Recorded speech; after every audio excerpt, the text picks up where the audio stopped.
Episode 15 of Big Deke News, Monday, January 24th. And yes, I'm not wearing the suit jacket right now. It is too fucking cold in my garage. So these are probably the vibes going forward until further notice. Penguins versus Jets. What a game. This is, let's just skip the regular season and get to the playoffs type of game.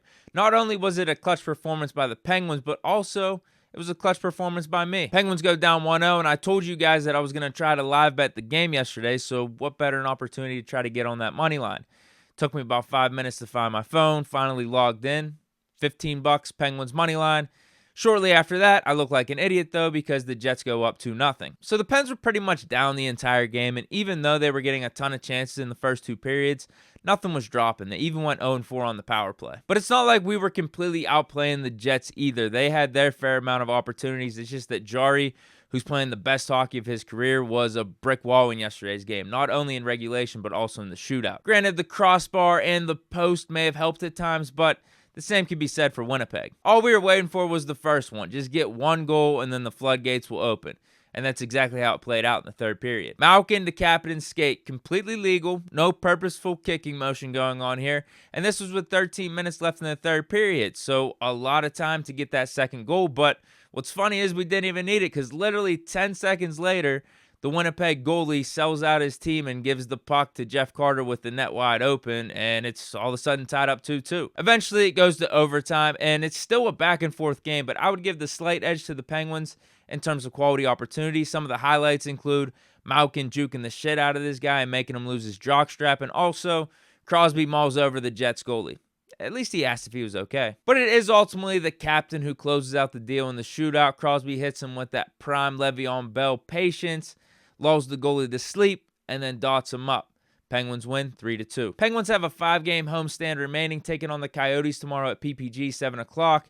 A little bit of a Phil Kessel revenge game factor involved as well. Now let's talk some Steelers. We got 2 bits of information. When I initially heard them, I was like, you know what, this really isn't that interesting. But as I dug a little bit deeper, I was like, there's some nuance to these reports, so let's talk about them. First one we have is that the Steelers are planning to place a free agent tender on quarterback Dwayne Haskins for the 2022 season. This type of move is called an original round tender, not a first round tender, which is good because a first round tender would have cost the Steelers around $5.5 million.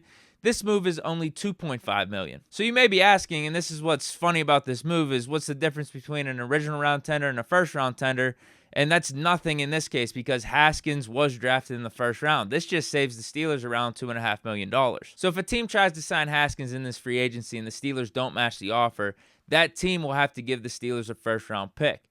With that being the case, I'm assuming Haskins will be on the Steelers for 2022, but all of this goes to show the savviness of the Steelers front office in signing Haskins. It was such a low-risk, high-reward play, and we're seeing some of the benefits play out in front of our very eyes, and Haskins hasn't even done anything yet. Still not sure what outside moves the Steelers are going to be making at quarterback, but as of right now, it's looking like Haskins will get his shot to compete against Mason as expected. Last bit of information, then we'll wrap up the show. The Steelers are requesting to interview Giants defensive coordinator Patrick Graham. I, like most of you may have thought, like, wait, are we being serious with this? Dude that was coaching the Giants defense sucks.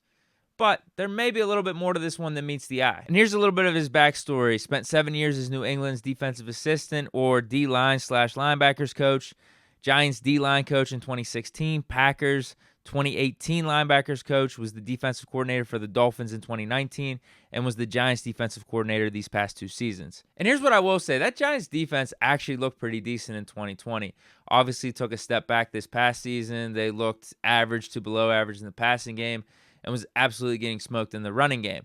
But I'm sure the Giants quarterback situation really didn't do the defense any favors. And for that 2019 Dolphins team, the stats are going to make that look really, really bad.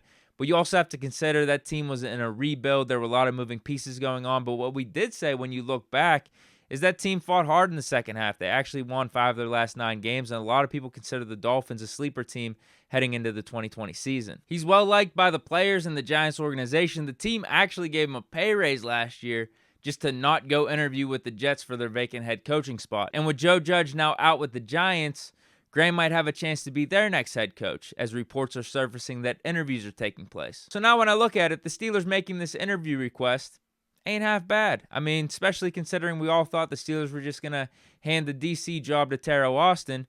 Now we got some competition. It looks like Patrick Graham's a viable candidate. If only the Steelers did the same thing for the offensive coordinator spot. But that's it for Big Deke News. Thank you for tuning in. Hope you guys all enjoyed. Stay chillin' and peace.